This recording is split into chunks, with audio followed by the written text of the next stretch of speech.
Hey guys, welcome to It's Time to Go, a Big Brother Australia podcast. Just did the interview with Vinnie. Got that big late night 1am eviction. That's, as we talk about in the show, it's once in a lifetime. Not a lot of people get kicked out that way, so whether you loved it or you hated it, it was unique and it was different and it was interesting, and he'll tell you all about it right now. Hey, how are you, man? Good, sorry, I'm just clearing my throat. Same, I've been doing that all day, don't worry. You're a Melbourne boy, aren't you? I am a regional Victoria boy that has moved to Melbourne, yes. Ah, okay, sure. So, yeah, I was up in Queensland for the first bit of the season, and now I've come back to Melbourne, and I immediately got a head cold. So, Oh, wow, shit. Melbourne would do that to you, man. It's so sad. exactly. How you feeling, man? It's how long have you been out of the house for now? Were you in lockdown for a little bit while people weren't allowed to know you were out? I have been in... How long is it now? Man, honestly, being in the house, excuse your time. Yeah. I've been here for 2 nights now. Oh, okay. 2 nights out of the house. Just chilling in the hotel. I went out to Dreamworld, saw Mel, did the live show, got my phone, watching some YouTube, watching some episodes back, just hanging out, man, letting the experience decompress in my brain. Yeah. It was a lot, so you gotta soak it in. You've been watching some of the episodes of your show of Big Brother. Yeah. And what do you think? How does it translate the experience in the flesh versus on the screen? Yeah, I mean, it's pretty accurate, There's a lot of stuff that I thought would absolutely be in there that I was like, oh, where's that? Just in terms of like funny little gags that I had with people. But ultimately, the love, romances and stuff like that are what we were watching in the house, personally. But then we were all, so obviously that would be what Australia is watching. So it's painted exactly how it was, It's pretty accurate. Also, the live streams keep it very accountable. Sure. You can't really hide. But yeah, I think me and Abiola's BB Eats challenge. Did you see that? Which one? The first week. Yeah, I'm trying to remember that. Yeah, so that wasn't shown in the episodes, but in the live stream it was shown, and it was hilarious. It was so funny. That was in there. That wasn't in there, but it was on the live stream. So many memories, but it's painted pretty well. It's funny watching it back, like watching yourself on TV. Abiola, she went out just before you. Is that someone you formed a bit of a strong bond with in the house? Yeah, massive, yeah. She's going to be a good mate of mine outside of here. I can already tell. We've been talking flat out, calling flat out. Awesome. She doesn't live too far from me. She's already messaging my, housemates and stuff, when she's over. So, yeah, no, she's awesome. She's actually really, really sick. And you guys are both musos. You're both musicians. Yeah, we both make music. We clicked instantly. It was instant. It didn't feel forced. It felt like I knew her, and it sort of felt like she was like my person in there.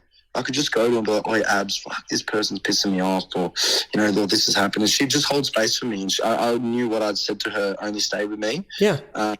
Only stayed with her, and she could do the same with me. Like, she could fully trust me, and as she should. We both had that respect of each other pretty quick. It's funny, people watching the show were sort of saying we're not seeing enough of Abiola, or she's a bit quiet, or she's a bit boring, we're not seeing much of her. But then I was watching the live streams and I'm going, she sort of seems to just be like a real rock for a few people in the house.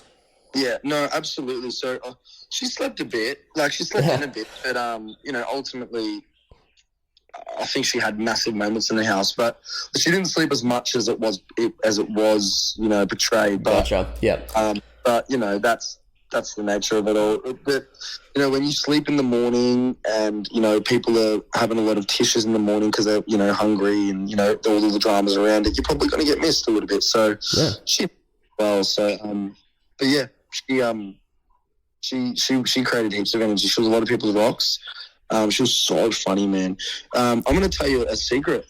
Her and I are secretly dating. I'm kidding. I'm joking. I'm joking. Okay. Yeah, I just thought it'd be funny. I'm teasing you. I wouldn't. You wouldn't have to. I mean, wouldn't. Yeah, you could run it by me. I wouldn't be too surprised. But no, I'm kidding. It was an inside joke with me and Abiola. Let's just Anyway, thought I had a real scoop there. No. What's going on with coming out of the house? How are people you know and love responding to how they saw you on the show? Are people sort of saying I know a big accusation, I'm sure you've heard this 100 times today, this accusation of you being fake or being a game player or whatever. Yeah, haven't heard it once? Nah. The people you know that you've spoken to coming out, are they saying they got a true reflection of who you were that they usually see on the outside in the house?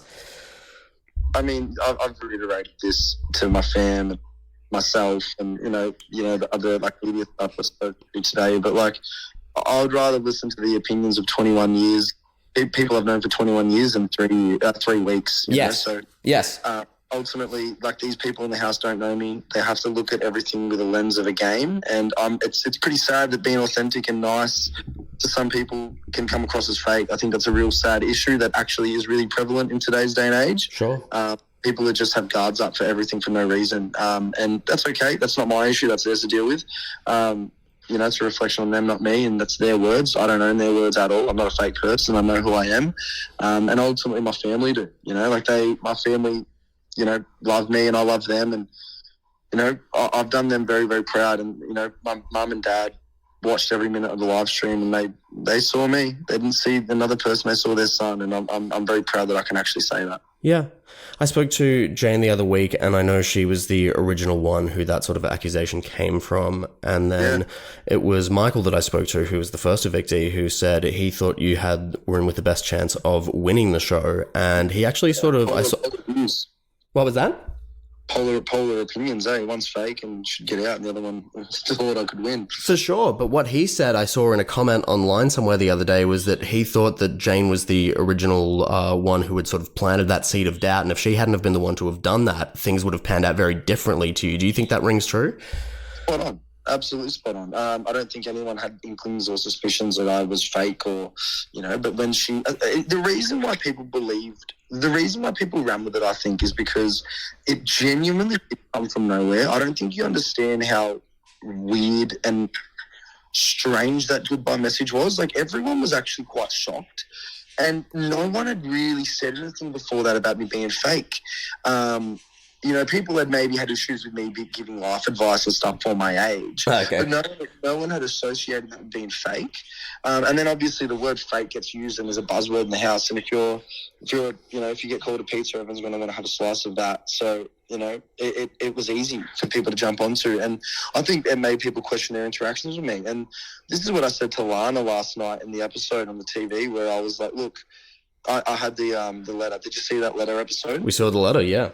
Yeah, so I said to her, spot on how it is. I said, look, I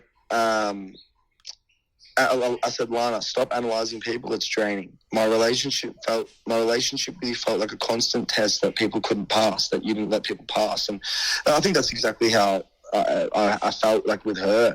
She was a big driver of the fake narrative. Upon watching some live stream clips and stuff, there was a lot of conversations that her and Ed had shared, and Lana was really great at inserting her opinion and everything. That's who she is, and she said that in her bio video. She said, "I'm going to tell you some things you might not going to want to hear, but should hear."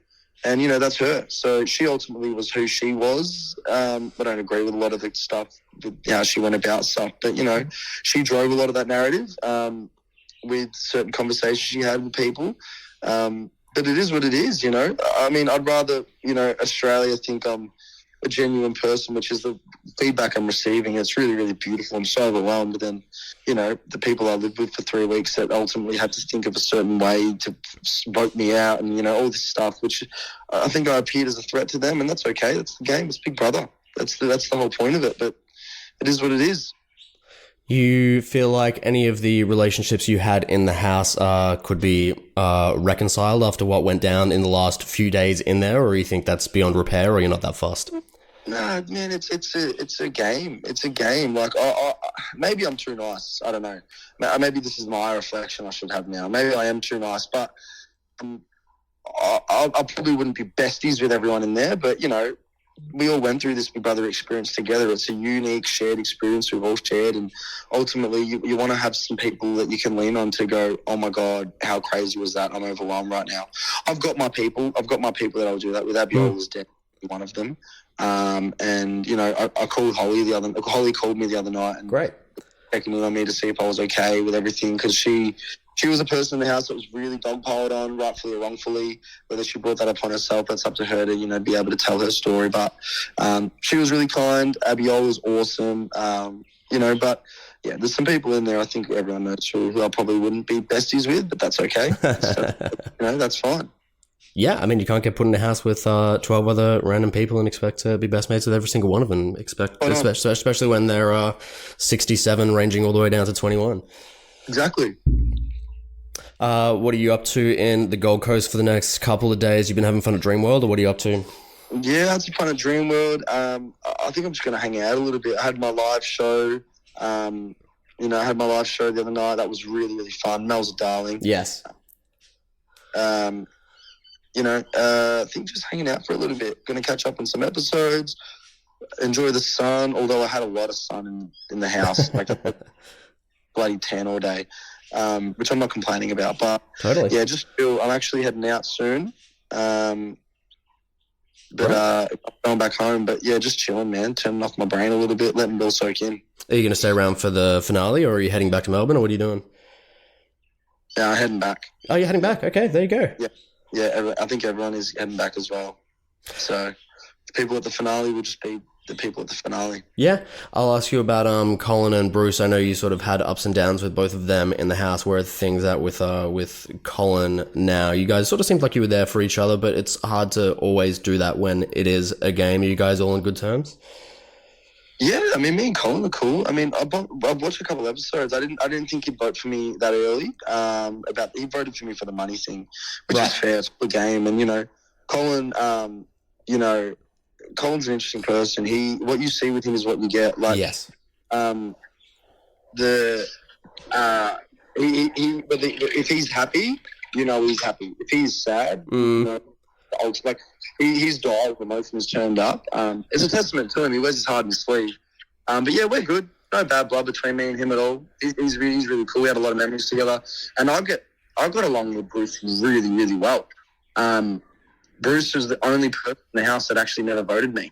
Oh, there you go. Yeah, so that goes to show you what Bruce thought of me. I actually never voted Bruce. Bruce was one of the only people I never voted as well. But yeah, so I'll be fine with those boys. But yeah. You totally just mentioned the 10K. I absolutely forgot about the 10K. Congratulations. Yeah, thank you so much. No, I did the right thing. Anyone else would have taken it if it was in my position. I know I did the right thing. No, I was watching that and I was going, yeah, no, I think you'd be, I think that's the right move. I totally think that's the right move. Absolutely. Yeah. What's coming up next for you? We mentioned music. We mentioned Abiola. Is there a collaboration coming there? What's going on? We've seen you on, I know clips have been circulating of you on Deal or No Deal from a couple of months back. What's next for Vinnie on television? Is there anything else coming up? Yeah, the Deal or No Deal stuff was funny to watch circulate. Like, that was a good little throwback. But yeah, look, mate, me and Abiola could write some music. I'd like to, you know, put a little bit more emphasis on my music. I'd also like to step into film. I massive passion for film and acting, and I'd love to step into that, see what can come from that. Or like, even like, you know, doing something like that Mel does, you know, presenting some stuff. Like, sure. I would love to co-host that show alongside her if that opportunity. You know, something along the lines, but you know, I'm going to keep all doors open. We'll see. I'd like to live a Joe Carey life. Do you know Joe Carey from Stranger Things? Of course, I know Joe Carey. Yeah. Yeah. So like, he has his band Joe, and then he also, you know, acts as well. If I could do that balance, that'd be awesome. He's totally found the best of both worlds. I'll throw a deep cut for you. You ever heard of a Post Animal? Pardon? The band Post Animal? No. That he originally played a guitar for. Like before he split to his solo project. What? So he was like what, a session guitarist or someone? Yeah, he was like a band that was like really sort of like heavily inspired by like a Tame Impala, I guess, in like sort of like around the 2015-16 time. And then after Stranger Things started, I think he split, and then he started doing Joe a few years ago. But yeah, check them out. Oh, that's sick. That's really cool. Thank you for that. Absolutely. Cool. All right. Well, I guess we're gonna wrap. Hey, man, it was a lot of fun watching you on television. You think you got everything you wanted to out of your Big Brother experience? It was what you expected. Did you have a great time? I had honestly the best time. It was everything I could have hoped for, and if I could have gotten evicted any other way, I would have hated it. I loved how I got evicted. It was It's iconic and hilarious, and I will watch that back over and over. It's funny. Like, it was sad at the time and brutal, but it is so funny to watch back. It really was. That doesn't happen. Not a lot of people can say that's happened to them. That's a one-off. No. So I'll take all the positives, man. And I got to ask, you got a predicted winner or someone you want to win and someone you hope's going to win? Yeah, hope and who I think is going to win is the same person. I think it's Emily. Yeah. I'm a fan of Emily. That she's just perfectly impartial. She is, she has an ear for people when they need it. She, in my goodbye message, I said to her, your voice is quiet, but when it is used, you shift the energy in the room. Yeah. And she got worked up a bit from it. And because I think it hit home for her, and I think no one's really told her that in the house. And, I think I also was really mindful that I know those words from an ex-evicted housemate really matter. I mean, clearly, obviously. But I wanted to put a bit more swing in her favour. And I also like my relationship with Bruce, so I bigged up Bruce as well. And I really like my time with Emily. I think the money could help her and her young family she'll have soon, and her mortgage and stuff. So, I think Emily. Incredible. That's a good pick. I respect the hell out of it. All right, Vinny, thanks so much. Really enjoyed watching you on Big Brother. And, hopefully talk to you again and hear some of your music again sometime soon. No, thank you so much, man. Appreciate it. Appreciate it, Vinny. See ya. Easy. Bye-bye. All right, that's the interview with Vinny. All done. I hope you guys enjoyed it. I hope you guys enjoyed watching him in the house. Sounds like he had fun himself, regardless of whether people agreed with the way he went about the game and stuff. Doesn't seem like he was fazed by it, and seems like he was sticking to his guns, which we respect and appreciate. Especially when you're someone who's 21, who's on the younger side of the housemates. I believe he's the youngest, or one of the youngest housemates, all at 21. And to be able to stick to your guns up against some older characters who are 30 or 60 or, I hate to say it, but 67. That's right. So dumb.